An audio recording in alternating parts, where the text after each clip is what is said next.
G'day everyone, it's Lazarus here, and today I'm going to be taking you from this empty 60cm tank into this beautiful nature-style aquascape. Let's dive straight into the video.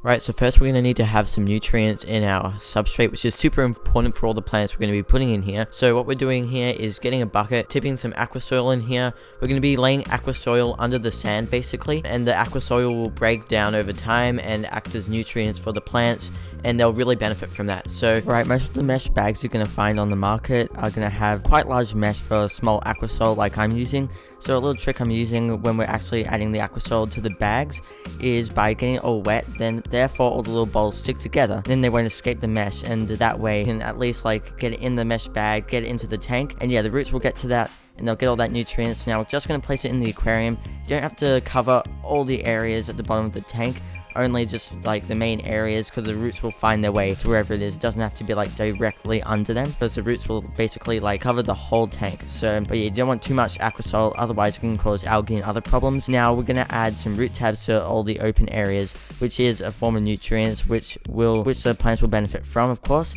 We're using florist root tabs, never used them before, but they're just better quality than the API root tabs that we've got. What I'm doing is I actually got a pastel and I just crushed it up into like a dust, and that works really well. Now we're gonna add some sand, just some really cheap play sand.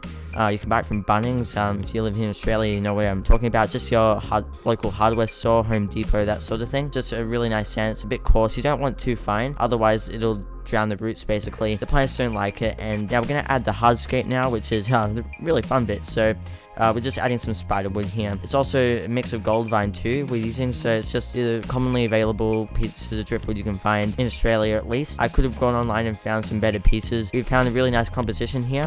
And we're going to need to add rocks now, because when we add the water to the aquarium, all the water is just going to float up because it's not waterlogged yet. So we're going to grab some rocks, which is some serrated stone, and we're just going to glue those rocks to the driftwood. We're going to glue them together, and therefore the driftwood will be weighted down. It won't float up, which is what we don't want, and that can just ruin the whole tank, and you won't even want to restart. You'll just be so sad. So yeah, now we've got this all done. Time to glue it together with some Gorilla Super Glue Gel. A lot of people use it. It's actually really good. Dries up pretty quickly if you apply water to it. Alright, now on top of the coarse sand, we're adding some quartz sand, which is really fine and a bit lighter, so it visually looks pretty nice. We're only adding it to really the places, the open areas where you're going to see the sand, because we don't need to add it through the whole substrate, as I said, especially for the plants too. Now we're going to be adding some decorative gravel. This is a method that empty fish tanks uses a lot, and I think it just really creates a great effect in any aquarium. So we're using some Seacom Onyx, which is a substrate like a gravel, and it just looks really nice, as like it definitely matches the serrated stone. And of course this gold vine wood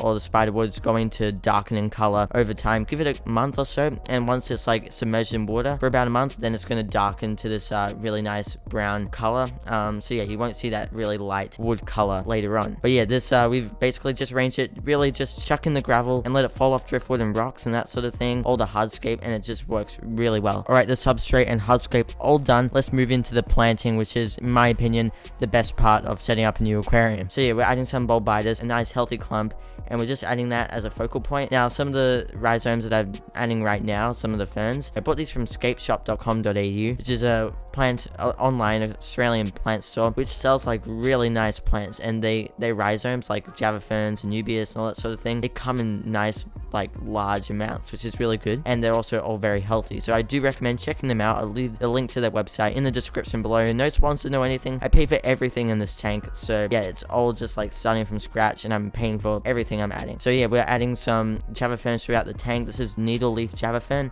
Adds really nice texture to any aquarium, in my opinion. We're just cramming it into places, no super glue yet, but we will be using some super glue for some of the rhizomes later on. We're adding some Liliopsis brasiliensis, which is really nice. The Java fern we did add is just the Microsorium terratus, however you say it, just like the standard Java fern. And yeah, we're adding like Liliopsis throughout the whole tank, and it looks really nice. It's a very grassy plant, creates a grassy texture to the tank, That's kind of what I want. Now I'm trying to stick to the two main structures of driftwood, which is going to be like it's kind of like an island composition, but once all the plants grow in, you won't really see it anymore, so there's kind of no point anyway. Just plugging the little clumps of liliopsis throughout the whole tank. I bought too much of it, to be honest. Now in this section at the side, I think we're going for a kind of like a carpeting sort of look, but with a dwarf chainsword. Now this stuff looks really nice, and if you like clump it together, have a nice dense carpet of it, it can look amazing. So now I filled the tank up behind the camera, and with the light on and just all filled up, the tank is looking great. We're making great progress. Let's continue with the background plants.